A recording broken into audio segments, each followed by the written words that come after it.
Shalom, selamat pagi Bapak Ibu Saudara yang dikasihi Tuhan Yesus Kristus. Sebelum kita mendengar kebenaran firman Tuhan, mari kita berdoa.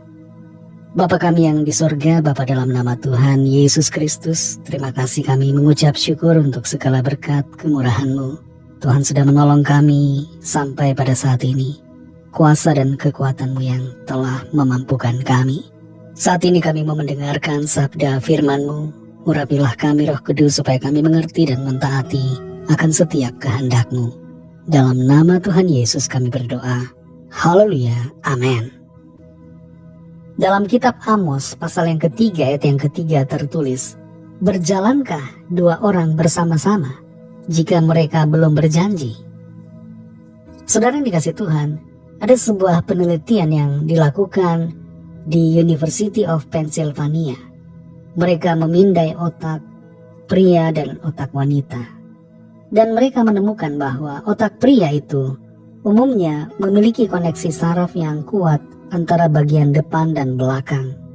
Hal ini berkaitan dengan koordinasi antara persepsi dan tindakan. Sementara itu otak wanita memiliki koneksi yang lebih kuat antara belahan yang kiri dan kanan. Hal ini berkaitan dengan integrasi dari intuisi dan komunikasi. Penemuan ini menunjukkan bahwa cara kerja otak wanita dan pria itu umumnya berbeda. Maka tidak heran kalau terjadi perbedaan pandangan, perbedaan pendapat dalam menyelesaikan suatu masalah. Pria mungkin melihat solusinya dengan cara A, sementara wanita melihat solusinya dengan cara B. Perbedaan ini, saudara, perlu dipahami oleh kita, khususnya bagi yang berkeluarga atau yang akan masuk dalam rumah tangga.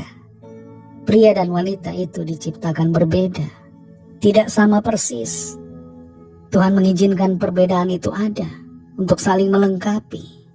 Makanya Hawa disebut sebagai penolong, karena ada yang kurang dari diri Adam.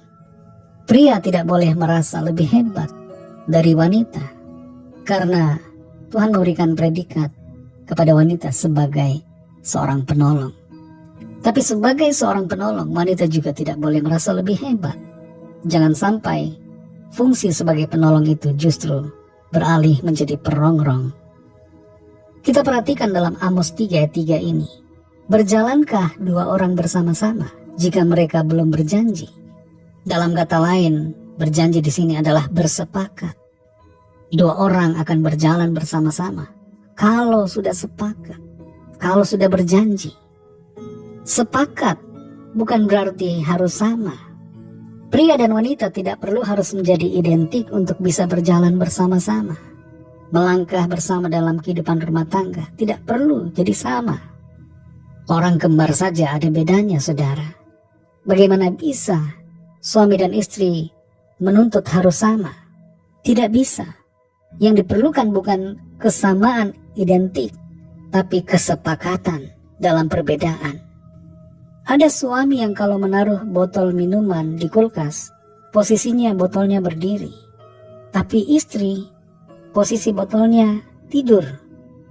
Dan hal ini menimbulkan konflik. Sang istri marah terhadap suaminya, sang suaminya membela diri. Sebenarnya hal-hal yang kecil semacam ini disepakati saja, saudara. Dimengerti satu sama lain dan cari jalan tengahnya.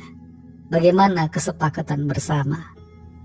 Pria seringkali fokus pada hasil akhir. Wanita berbeda. Wanita seringkali menghargai prosesnya. Tidak heran kalau suami sering inginnya cepat-cepat dalam segala sesuatu. Tapi wanita biasanya lebih berlambat-lambat. Sebagai contoh, kalau ke supermarket, suami lebih sering langsung tertuju pada barang yang akan dibeli, lalu kemudian membayar dan segera keluar dari supermarket. Tapi istri berbeda. Biasanya istri kalau masuk supermarket, yang mau dibeli bawang putih, tapi dia akan muter-muter dulu, saudara. Melihat-lihat yang lain. Tidak langsung menuju ke bawang putih, tapi akan menikmati, melihat pemandangan barang-barang yang ada di sana. Walaupun tidak membeli, tapi dia akan lama di dalam supermarket karena melihat-lihat dan memuaskan matanya. Hal-hal seperti ini, saudara, bukan kadangkala, tapi seringkali menjadi konflik dalam rumah tangga. Tapi pria dan wanita, suami dan istri harus sudah tahu, hendaknya saling memahami dan bersepakat dalam segala sesuatu, dilandasi oleh kasih, sehingga kehidupan rumah tangga senantiasa tetap harmonis dan berjalan penuh dengan kebahagiaan. Saudara yang dikasihi Tuhan, jangan memandang perbedaan sebagai sebuah konflik, tapi sikapi perbedaan sebagai sebuah benefit, keuntungan untuk menjalani hidup bersama dalam sukacita dan dalam kekuatan. Perbedaan jangan dipandang sebagai kelemahan, tapi pandang sebagai kekuatan, anugerah yang Tuhan berikan, supaya dapat bekerja sama dan mencapai tujuan serta rencana Tuhan yang baik dan mulia. Mari kita berdoa. Terima kasih Tuhan Yesus, kami bersyukur untuk firman-Mu yang sudah kami dengar, yang mengajar kami tentang perbedaan antara suami dan istri, antara pria dan wanita.